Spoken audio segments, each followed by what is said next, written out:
Start. Hello students, आज हम इस वीडियो में देखने वाले हैं most important diagrams for 2024 exams.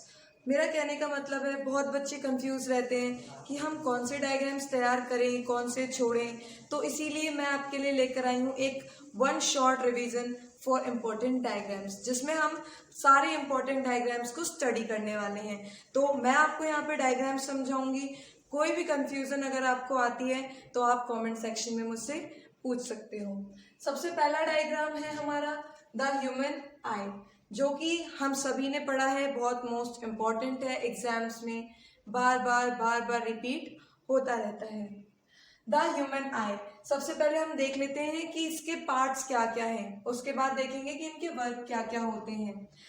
सबसे पहले देखिए, फर्स्ट लेयर जो होती है, सबसे पहले आई का पार्ट होता है कॉर्निया। कॉर्निया के अंदर हमें एक डार्क मसल प्रेजेंट होती है जिसका नाम होता है इरिस। इरिस के सेंटर में प्रेजेंट होती है प्यूपिल। प्यूपिल के अंदर जो हमारा सबसे सेंटर वाला पार्ट होता है क्रिस्टलाइन लेंस, जिसमें हमारी सेंटर में प्यूपिल प्रेजेंट होती है। क्रिस्टलाइन लेंस के अपर साइड और lower side ciliary muscles present होती हैं। ये वाला पार्ट होता है रेटिना और ये होती है ऑप्टिक नर्व। ये पार्ट है विट्रस ह्यूमर और ये पार्ट है एक्वस ह्यूमर। इसके बाद अब हम देख लेते हैं कि इनके क्या क्या इंपॉर्टेंट वर्क्स हैं या क्या क्या फंक्शंस हैं। इसे आप सभी लर्न कर जाएंगे, प्रैक्टिस करके जाएंगे, क्योंकि 99% चांसेस होते हैं कि किसी ना किसी सेट में, सेट ए में, बी में, किसी ना किसी सेट में ह्यूमन आई का डायग्राम 100% आता ही है। तो सबसे पहले हम देखते हैं कॉर्निया। कॉर्निया एक ट्रांसपेरेंट लेयर होती है आई की, जो कि आई को प्रोटेक्ट करती है हार्मफुल इफेक्ट से, चाहे वो कोई रेज हो, चाहे कोई पार्टिकल्स हो, सभी चीज को हमारी आई बॉल को प्रोटेक्ट करने का काम करती है कॉर्निया।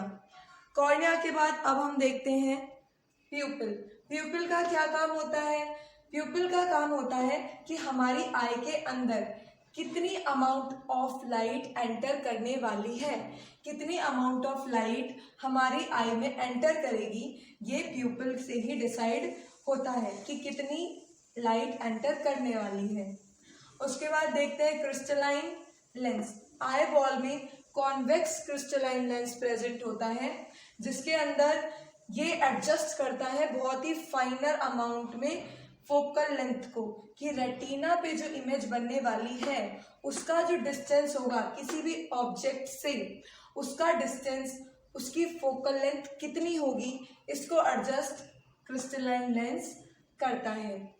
कॉर्निया और क्रिस्टलाइन लेंस के बीच का जो स्पेस होता है वो होता है एक्वस ह्यूमर। एक्वस ह्यूमर के बाद अब हम आ जाते हैं हमारे सेंटर पार्ट पर, जो हमारी आई का सेंटर पार्ट है, जिसका नाम है विट्रस ह्यूमर। अब विट्रस ह्यूमर का क्या काम होता है? विट्रस ह्यूमर सिर्फ हमारी आई बॉल की शेप को मेंटेन रखता है। इसका मतलब है कि हमारी आई बॉल की क्या शेप रहेगी, स्फेरिकल शेप मेंटेन रखने का काम विट्रस ह्यूमर का होता है। उसके बाद देखते हैं कि रेटिना का फंक्शन होता है कि जो भी लाइट हमारे आईज में एंटर कर रही है उससे क्या इमेज बनेगी, जितनी भी इमेजेस फॉर्म होती हैं वो सारी रेटिना पर ही फॉर्म होती हैं। ऑप्टिक नर्व का क्या काम होता है? अब जो भी इमेज रेटिना पे फॉर्म हुई है वो ऑप्टिक नर्व के द्वारा ही हमारी ब्रेन तक पहुंचेगी। मतलब कि हमारे आईज में रिसेप्टर्स प्रेजेंट होते हैं, जिन्हें कहते हैं फोटो रिसेप्टर्स, जिनका काम होता है लाइट को सेंस करना। जैसे ही प्यूपिल से लाइट एंटर करती है हमारे आई बॉल के अंदर, आई बॉल में लाइट एंटर करने के बाद एक इन्वर्टेड रियल इमेज बनती है रेटिना के ऊपर। इन्वर्टेड इमेज बनती है रेटिना पे, जिसकी जो मैसेज जाता है ऑप्टिक नर्व के द्वारा ब्रेन में जाने के बाद ब्रेन उसको इंटरप्रेट करता है, सॉल्व करता है और हमें वापस मैसेज करता है जो वो रियल इमेज है उसके बारे में। जो भी ऑब्जेक्ट हम देखते हैं या जो भी ऑब्जेक्ट हम जिस भी ऑब्जेक्ट के रिफ्लेक्शन हमारी आईज में जाता है वो इन्वर्टेड रियल इमेज फॉर्म होती है रेटिना पे, जिसका मैसेज ऑप्टिक नर्व के द्वारा जाता है ब्रेन में और ब्रेन से इंटरप्रेट होकर वापस रिटर्न आता है, और तब हमें पता चलता है कि एक्चुअली में हमारी जो इमेज है, जो ऑब्जेक्ट है, वो किस तरीके का दिखता है। तो इस डायग्राम को आपको मोस्ट इम्पॉर्टेंटली पढ़कर जरूर जाना है, एक बार रिवाइज जरूर करना है, इसके फंक्शंस को बहुत ही अच्छे से पढ़ना है, लर्न करना है और स्पेलिंग्स पे खास ध्यान देना है। इसके बाद अब हम पहुंचते हैं अपने सेकेंड मोस्ट इम्पॉर्टेंट डायग्राम पे। तो चलिए अब देखते हैं हमारा second most important diagrams, magnetic field around a bar magnet, जिसके लिए सबसे पहले ड्रॉ कर लेते हैं एक बार मैग्नेट। ये हमने बना लिया है एक बार मैग्नेट। इसमें हमेशा एक साइड होती है नॉर्थ और एक साइड होती है साउथ। ये हमेशा सर्कुलर लूप्स बनाते हैं, नॉर्थ से निकलती है साउथ में एंटर करती है, नॉर्थ से निकलती है साउथ में एंटर करती है।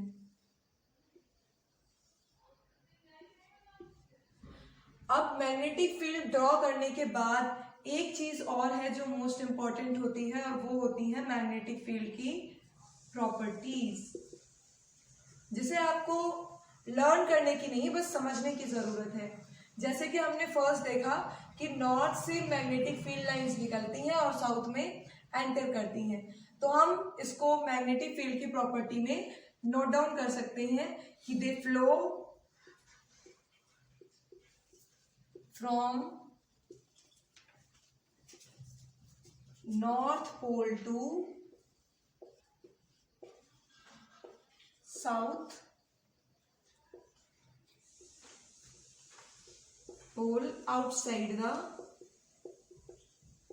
magnet।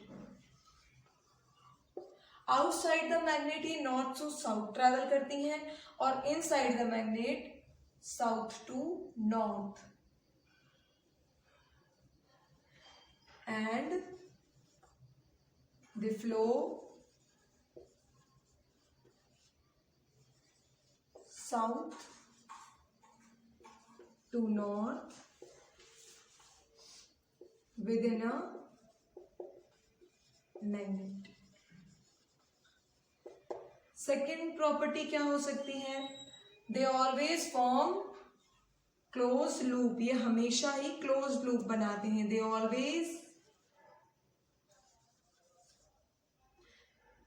Always form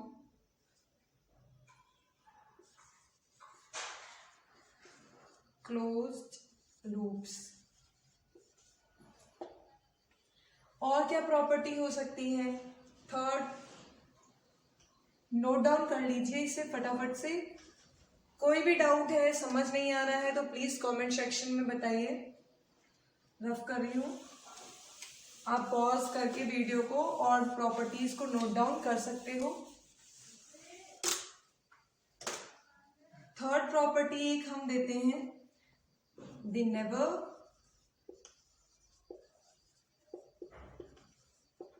intersect each other. ये कभी एक दूसरे को कट नहीं करती हैं, अदरवाइज अगर ये एक दूसरे को कट करेंगी तो इनकी जो डायरेक्शन है वो एक से ज्यादा हो जाएगी, जो कि मैग्नेटिक फील्ड लाइन में पॉसिबल नहीं है। एक और प्रॉपर्टी क्या देखते हैं कि they form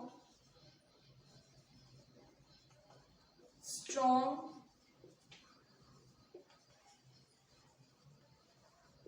magnetic field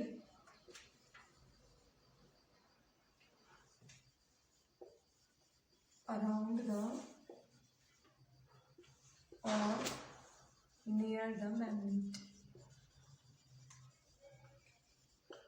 They form strong magnetic field around or near the magnet, कि ये मैग्नेट के आसपास ज्यादा स्ट्रॉन्ग मैग्नेटिक फील्ड बनाती हैं और मैग्नेट से दूर फार लूज मैग्नेटिक फील्ड प्रोड्यूस करती है। तो इसके साथ अब हम देखते हैं एक और इम्पोर्टेंट डायग्राम।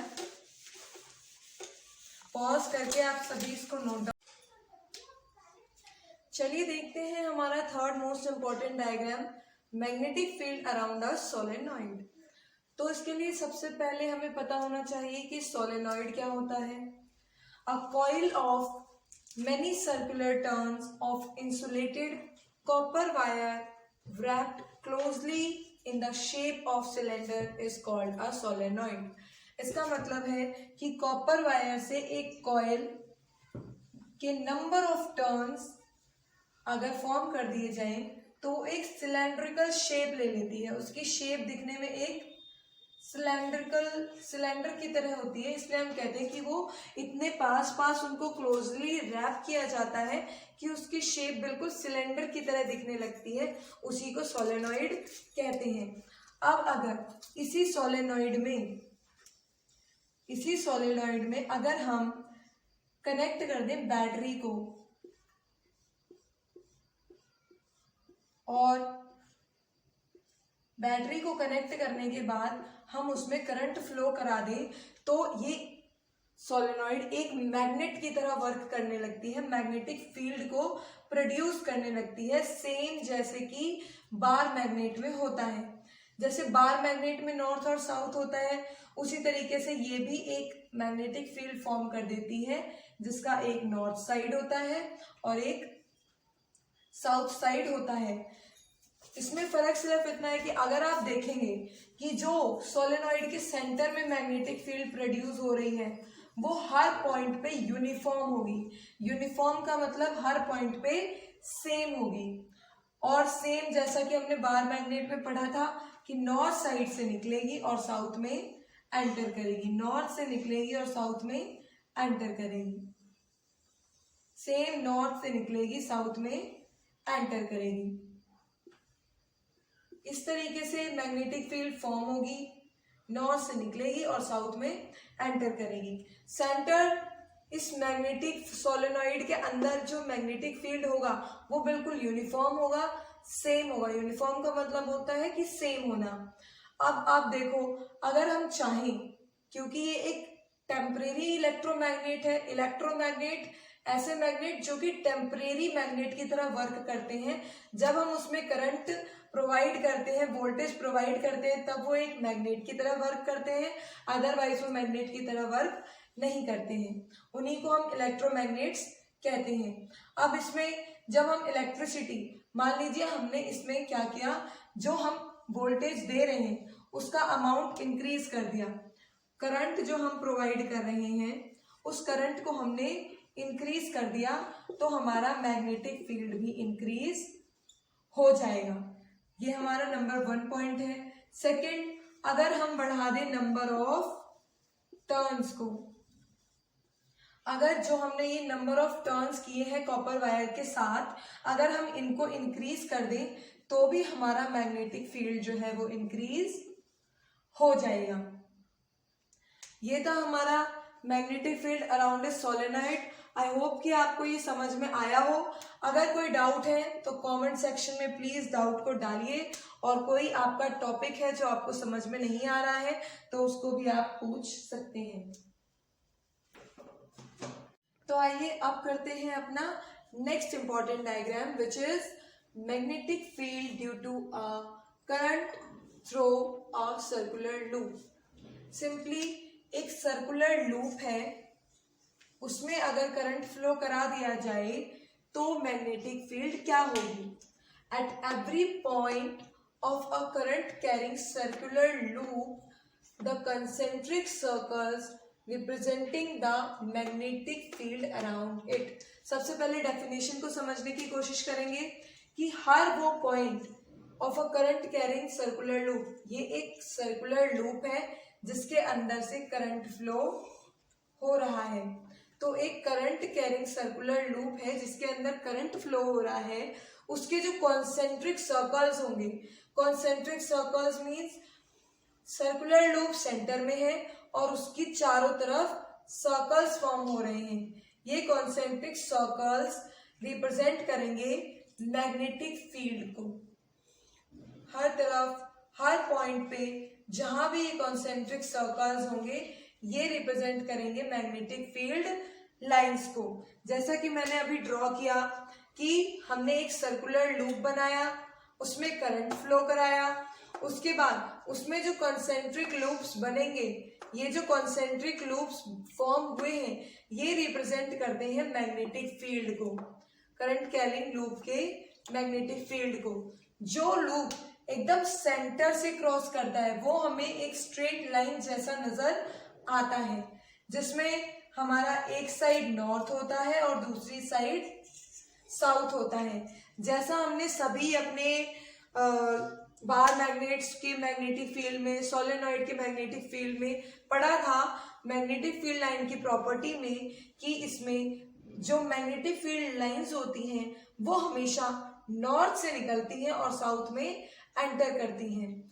तो उसी तरीके से हमें इन मैग्नेटिक फील्ड लाइंस की डायरेक्शन कैसे पता चलेगी, क्योंकि ये ऐसा है कि ये हमारा सर्कुलर लूप है और इस तरीके से ये फॉर्म हो रही है सर्कुलर कंसेंट्रिक सर्कल, जो मैग्नेटिक फील्ड को फॉर्म कर रहे हैं, रिप्रेजेंट कर रहे हैं। तो इसको पता करने का हमारे पास राइट हैंड रूल है, जिसमें हमें डायरेक्शन, जो हमारी करंट की डायरेक्शन बताएगा, करंट की डायरेक्शन में हमें अपने थंब को रखना है, जो करंट की डायरेक्शन है उसमें थंब को रखना है, और जो बाकी फिंगर्स से कर्ल बनेगा वो हमें बताएगा कि हमारे मैग्नेटिक फील्ड की डायरेक्शन क्या है। तो इसमें हमारी करंट की डायरेक्शन इस तरफ है लूप में, तो लूप में करंट की डायरेक्शन से हम पता लगा सकते हैं कि मैग्नेटिक फील्ड लाइन की डायरेक्शन क्या है, अंदर से बाहर की तरफ और बाहर से अंदर की तरफ। ये मैग्नेटिक फील्ड लाइन की डायरेक्शन है। ऐसे ही ऊपर की मैग्नेटिक करंट जो है, करंट इस तरफ फ्लो हो रहा है, तो मैग्नेटिक फील्ड लाइन ऐसे जाएंगी, बाहर से अंदर की तरफ, बाहर से अंदर की तरफ, अंदर से बाहर की तरफ। ऐसे हमारी मैग्नेटिक फील्ड लाइन रिप्रेजेंट होती है एक करंट कैरिंग सर्कुलर लूप के अंदर। आई होप कि आपको समझ में आया होगा। अगर कोई डाउट है कमेंट सेक्शन में डालिए, मैं उसका रिप्लाई करूंगी। और अब बढ़ते हैं अपने नेक्स्ट इंपॉर्टेंट डायग्राम की ओर। चलो देखते हैं अब आगे। हमारा नेक्स्ट इंपॉर्टेंट डायग्राम है इलेक्ट्रोलिटिक रिफाइनिंग ऑफ कॉपर। कि सबसे पहले समझ लेते हैं इलेक्ट्रोलिटिक रिफाइनिंग है क्या। इलेक्ट्रोलिटिक रिफाइनिंग होती है एक ऐसा प्रोसेस जिसमें हम एक इलेक्ट्रोलाइट के अंदर करंट पास कराकर मेटल को इम्प्योर से प्योर करते हैं। बहुत सारे मेटल्स को, निकल, टिन, जिंक, कॉपर, इनको रिफाइन करने के लिए हम इलेक्ट्रोलिटिक प्रोसेस का या इलेक्ट्रोलिसिस का इस्तेमाल करते हैं। तो अभी जो हमारा इम्पोर्टेंट टॉपिक है, जो मोस्टली आता रहता है, वो है इलेक्ट्रोलिटिक रिफाइनिंग ऑफ कॉपर। तो इसके अंदर हम देखते हैं सबसे पहले the most widely used methods for refining impure metals is electrolytic refining. इसका मतलब है सबसे ज्यादा इस्तेमाल करने जाने वाला मेथड जो कि इम्प्योर मेटल्स को प्योर करने के लिए, रिफाइन करने के लिए यूज होता है, वो है इलेक्ट्रोलिटिक रिफाइनिंग। इसमें हम देखेंगे कि कॉपर की इलेक्ट्रोलिटिक रिफाइनिंग कैसे की जाती है। तो सबसे पहले हम अपैरेटस बनाकर तैयार करेंगे, मतलब एक सिस्टम बनाकर तैयार करेंगे जिसके अंदर हम एक इलेक्ट्रोलाइट लेंगे। इलेक्ट्रोलाइट हमारा ये सोल्यूशन होता है जो हम इसमें लेते हैं। इसके अंदर हम मेटल सॉल्ट लेते हैं कॉपर सल्फेट का। कॉपर सल्फेट सॉल्यूशन हम इसके अंदर लेते हैं। एनोड होता है हमारा इम्प्योर मेटल, वो मेटल जिसको हमें रिफाइन करना है, प्योर करना है, उस मेटल को हम एनोड के रूप में डिप करते हैं। कैथोड होता है हमारा thin sheet of pure metal. Pure metal की एक थिन शीट होती है। अब इन दोनों को, pure metal of thin sheet cathode और इम्प्योर मेटल जो कि हमारा एनोड है, इसमें सेल और बैटरी को कनेक्ट करने के बाद जब हम इसमें करंट को फ्लो कराते हैं तो जो हमारा कॉपर सल्फेट सॉल्यूशन है, इलेक्ट्रोलाइट है, उसमें भी करंट फ्लो होना स्टार्ट होता है, रिएक्शन स्टार्ट होती है। और जो हमारा एनोड है, एनोड में जितनी भी इम्प्योरिटीज हैं, अगर वो इम्प्योरिटीज सॉल्युबल है, मतलब मिक्स हो सकती हैं, तो वो कॉपर सल्फेट सॉल्यूशन के साथ मिक्स हो जाती हैं। अगर वो इनसॉल्युबल हैं, अगर वो इनसॉल्युबल हैं तो वो नीचे बैठ जाती हैं, जिसे हम एनोड मड भी कहते हैं। अगर वो सॉल्युबल है तो वो एसिडिफाइड कॉपर सल्फेट सॉल्यूशन में मिक्स हो जाती हैं। अगर वो इनसॉल्युबल है तो वो एनोड मड के रूप में नीचे ही बैठ जाती हैं। जितना भी प्योर मेटल है जो एनोड से हटकर और कैथोड पर आ जाता है, एनोड से रिमूव होता है और कैथोड पे प्लेस हो जाता है।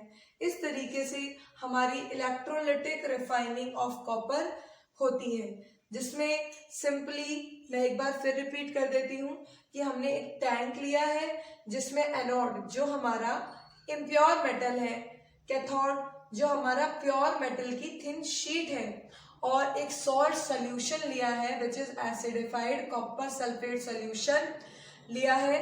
अब जब हम इसमें करंट पास कराते हैं, जब हम इसमें करंट को पास कराते हैं, उस समय पर जो हमारे करंट पास होता है तो जो हमारा इम्प्योर मेटल होता है उसमें से इम्प्योरिटीज निकलती हैं। जो प्योर मेटल है वो निकलकर कैथोड पे प्लेस हो जाता है।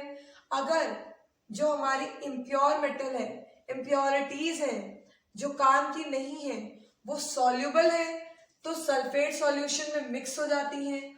अगर वो इनसॉल्युबल है, मिक्स ही नहीं हो सकती हैं, तो वो टैंक के नीचे बैठ जाती हैं, जिसे हम एनोड मड भी कहते हैं। तो एक बार इसको जरूर पढ़ना है, इंपॉर्टेंट है। इसके साथ अब हम देखते हैं अपना नेक्स्ट इंपॉर्टेंट डायग्राम।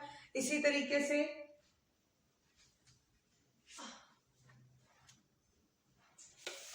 चलिए मूव करते हैं हमारे नेक्स्ट इंपॉर्टेंट डायग्राम के पास, जो कि है longitudinal section of a flower. Flower के क्या क्या पार्ट्स होते हैं, क्या उनका फंक्शंस होते हैं, किस तरीके से वो रिप्रोड्यूस करते हैं, मैं आपको डिटेल में सारी चीजें बताने वाली हूँ। तो सबसे पहले देख लेते हैं एक फ्लावर का फीमेल रिप्रोडक्टिव पार्ट। जो सबसे अपर साइड है वो है स्टिग्मा, दिस इज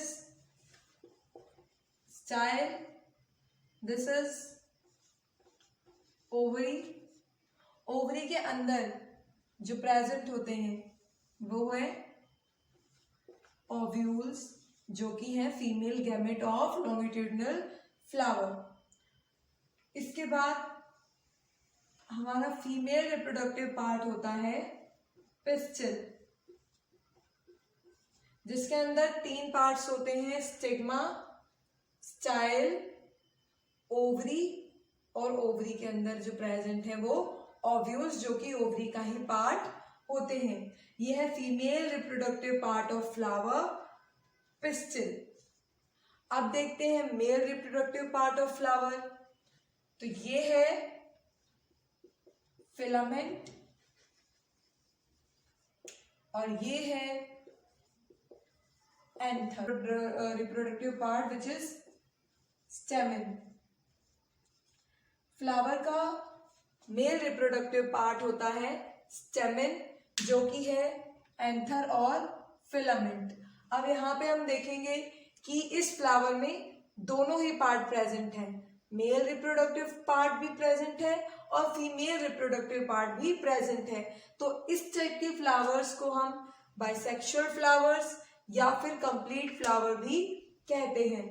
तो फीमेल रिप्रोडक्टिव पार्ट है वो है पिस्टिल, जिसके 3 पार्ट है, स्टिग्मा, स्टाइल, ओवरी, और स्टेमेन है मेल रिप्रोडक्टिव पार्ट, जिसके 2 पार्ट है, एंथर और फिलामेंट। ये जो कलर्ड पेटल्स होते हैं डिफरेंट कलर के, रेड, येलो, पिंक, ये जो कलर्ड पेटल्स होते हैं इन्हें हम कहते हैं पेटल, जो पंखुड़ी कहते हैं जिन्हें, और जो सपोर्ट करते हैं। जब हमारे फ्लावर एक बर्ड की फॉर्म में होता है तो जो ग्रीन पार्ट उसको प्रोटेक्ट करने का काम करता है वो होते हैं सेपल्स। उसके बाद हम देखेंगे कि एक ये लार्ज सा पार्ट होता है ग्रीन कलर का, जिसके ऊपर फ्लावर लाई करता है, उसे हम कहते हैं रिसेप्टेकल। रिसेप्टेकल के नीचे का जो पार्ट होता है उसे हम कहते हैं पेडिसेल। अब हम क्लियर है कि हमें क्या क्या डिफरेंट पार्ट्स प्रेजेंट होते हैं फ्लावर में। अब हम देखेंगे इनके फंक्शंस क्या क्या होते हैं। पेटल का फंक्शन होता है किसी भी इंसेक्ट को अपनी तरफ अट्रैक्ट करना, ताकि वो आकर इस पर बैठे और इस पे जो हमारा मेल रिप्रोडक्टिव पार्ट है एंथर, जिसके ऊपर छोटे छोटे येलो कलर में पॉलन ग्रेन्स प्रेजेंट होते हैं। पॉलन ग्रेन्स प्रेजेंट होते हैं जो कि हमारे फ्लावर के मेल गैमेट होते हैं, मेल जर्म सेल होते हैं। तो ये पोलन ग्रेन्स हमारे एंथर के ऊपर प्रेजेंट होते हैं। फ्लावर्स को अट्रैक्ट करने का जो फंक्शन होता है वो पेटल्स के द्वारा होता है, जो कि इंसेक्ट्स को अपनी तरफ अट्रैक्ट करता है, ताकि वो इन पोलन ग्रेन्स को रिप्रोडक्शन के लिए और भी कहीं ट्रांसफर या डिस्पर्स करा सकें। इन ग्रीन कलर के जो पार्ट्स होते हैं फ्लावर के डाउन में, जो फ्लावर को प्रोटेक्ट करने का काम करते हैं, वो होते हैं सेपल्स। इसके नीचे जो स्टेम होती है पेडिसल, जो जिसके ऊपर पूरा का पूरा फ्लावर होता है वो होता है रिसेप्टिकल। ये फीमेल रिप्रोडक्टिव पार्ट ओवरी, जिसके अंदर प्रेजेंट होता है female gamete which is ovule. ये पतला सा जो पार्ट होता है स्टाइल, स्टिग्मा, ये हमारा फीमेल रिप्रोडक्टिव पार्ट है विच इज पिस्टिल। अब हम देखेंगे कि किस तरीके से हमारा जो फ्लावर है वो रिप्रोडक्शन करता है। इसमें आपको मैं 2 पॉइंट और क्लियर करना चाहूंगी, विच इज पॉलिनेशन और फर्टिलाइजेशन। पॉलिनेशन होता है transfer of pollen grains from anther to stigma, कि जो ये पॉलन ग्रेन्स है वो यहां से ट्रांसफर होकर स्टिग्मा पर आ जाता है। इस प्रोसेस को हम कहते हैं पॉलिनेशन। आप जानते हैं फर्टिलाइजेशन किसे कहते हैं। जब ये पॉलन ग्रेन इस स्टिग्मा पे आ जाता है तो यहाँ पे एक पॉलन ट्यूब फॉर्म हो जाती है, जो कि डाउनवर्ड डायरेक्शन में जाती है और ओव्यूल के साथ कनेक्ट करती है। ये पॉलन ट्यूब डाउनवर्ड जाती है और ओव्यूल जो हमारा फीमेल गैमेट है ओवरी के अंदर प्रेजेंट है, ये पॉलन ग्रेन नीचे आता है हमारा मेल गैमेट और फ्यूज होता है आकर हमारी ओव्यूल के साथ और फॉर्म कर लेता है एक जाइगोट। जाइगोट फॉर्म कर लेता है। इस प्रोसेस को हम कहते हैं फर्टिलाइजेशन। आपने एक वर्ड और सुना होगा विच इज डबल फर्टिलाइजेशन। जब हमारे 2 पॉलन ग्रेन्स एक साथ आ जाते हैं पॉलन ट्यूब से डाउन और एक ओव्यूल के साथ फ्यूज होते हैं, फ्यूजन करते हैं और जाइगोट फॉर्म करते हैं, उसे हम कहते हैं डबल फर्टिलाइजेशन। इसमें हमने काफी सारी चीजें रिवाइज करी हैं, काफी सारी चीजें पढ़ी हैं। एक बार मैं आपके लिए और रिपीट कर देती हूँ कि फीमेल रिप्रोडक्टिव पार्ट होते हैं स्टिग्मा, स्टाइल, ओवरी, इसका नाम होता है पिस्टिल। मेल पार्ट होता है एंथर, फिलामेंट, जिसका नाम होता है स्टेमेन। एंथर पे पॉलन ग्रेन्स प्रेजेंट होते हैं जो कि मेल गैमेट है। ओवरी में ओव्यूल्स प्रेजेंट होते हैं जो कि फीमेल गैमेट है। जो ग्रीन पार्ट जो प्रोटेक्ट करता है फ्लावर को वो है सेपल। उसके नीचे जो ग्रीन पार्ट है वो है रिसेप्टिकल। उसके नीचे जो ग्रीन स्टेम है वो होती है पेडिसिल। और जो कलर्ड पार्ट होता है हमारे फ्लावर का वो होता है पेटल। ये हमने सारे इंपॉर्टेंट पार्ट्स को पढ़ लिया है क्या होता है। इसके बाद हम 2 इंपॉर्टेंट फंक्शन को हमने पढ़ा था which is pollination and fertilisation. Pollination है the transfer of pollen grains from anther to stigma. Anther से पॉलन ग्रेन स्टिग्मा पे आता है, इस प्रोसेस को हम पॉलिनेशन कहते हैं। अब यहाँ स्टिग्मा से पॉलन ट्यूब से डाउनवर्ड होते हुए आकर के ये ओव्यूल के साथ फ्यूज हो जाता है और जाइगोट फॉर्म कर लेता है। इस प्रोसेस को हम कहते हैं फर्टिलाइजेशन। अब आप देखेंगे कि ये जो ओवरी वाला पार्ट है, जब ये ओवरी एनलार्ज होती है तो ये कन्वर्ट हो जाती है एक फ्रूट में। ओवरी कन्वर्ट होती है फ्रूट में, और जो इसके अंदर ओव्यूल्स प्रेजेंट होते हैं वो कन्वर्ट होते हैं सीड्स में। ये था हमारा complete report on longitudinal section of flower. अगर इस डायग्राम से रिलेटेड, इस फ्लावर से रिलेटेड कोई भी क्वेश्चन आ जाता है, आई होप कि अब आप इतना समझ चुके होंगे कि आप उसमें से कोई भी क्वेश्चन छोड़ने वाले नहीं है, चाहे वो पॉलिनेशन से रिलेटेड हो, फर्टिलाइजेशन से रिलेटेड हो, फ्लावर के पार्ट्स हो, उनका फंक्शन हो, फ्रूट किससे फॉर्म होता है, सीड किससे फॉर्म होता है, ये सारी चीजें अब आप इजिली बता सकते हैं। तो आज के लिए इस वीडियो के लिए हम इतना ही देखेंगे। अब मैं अगर इस वीडियो पे 40+ लाइक्स आ जाते हैं तो मैं एक इसका सेकंड पार्ट भी अपडेट करूंगी, पोस्ट करूंगी, जिसमें मैं और भी मोस्ट इम्पॉर्टेंट डायग्राम्स जैसे human heart, human brain, respiratory system, ये सारे डायग्राम्स को डिस्कस करेंगे, इससे रिलेटेड पार्ट्स के फंक्शंस को स्टडी करेंगे। अगर इस पूरी वीडियो में आपको कोई भी डाउट आया है, उस डाउट को आप कमेंट सेक्शन में डालेंगे ताकि मैं रीड कर सकूं, और आपको किसी भी टॉपिक से रिलेटेड कोई वीडियो चाहिए तो आप वो भी कमेंट सेक्शन में डालेंगे। और आई होप आप मेरे चैनल को लाइक करेंगे, अगर आपको ये पसंद आया है सब्सक्राइब करेंगे और कमेंट करेंगे। Thank you for watching my video. Thank you so much.